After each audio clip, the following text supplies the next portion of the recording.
Hi guys, Diane here.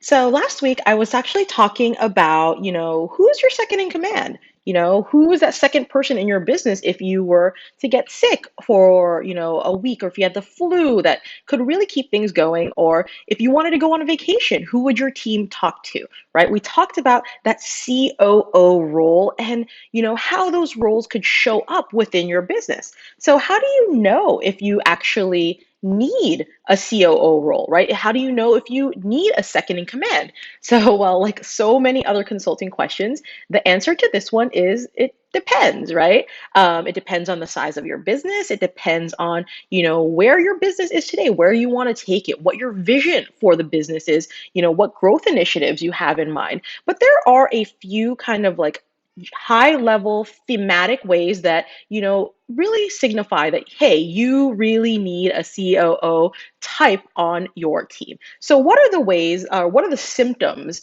that show up when you need a COO role? The first way it shows up is that you are overwhelmed. Remember, I keep saying that you are the most valuable asset in your business because as the business owner, the founder, the head person in charge, the business is built on you, something that you developed, something that you created, something that you are great at, some skill or knowledge that you specifically possess. And combine this with the need to run your business, the administrative stuff, the bookkeeping, the record keeping, managing the sales pipeline, dealing with customer complaints.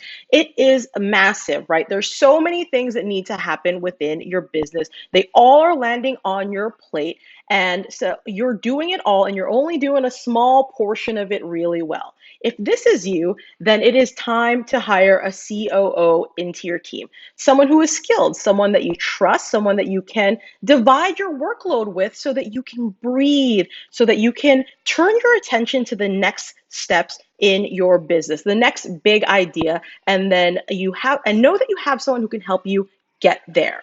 The second way that you'll know if you need a COO is if you're spending more time managing your business or being a manager in your business than being the owner, right? If you're spending so much of your time putting out fires, trying to get the business to run smoothly, and you're missing out on big opportunities, or you forgot to put in that proposal because you missed the deadline and you didn't get your samples in on time, you can't take on any more business without working a ton more hours. That's when you know you need a second in command, you need a COO on your team to help manage the workload.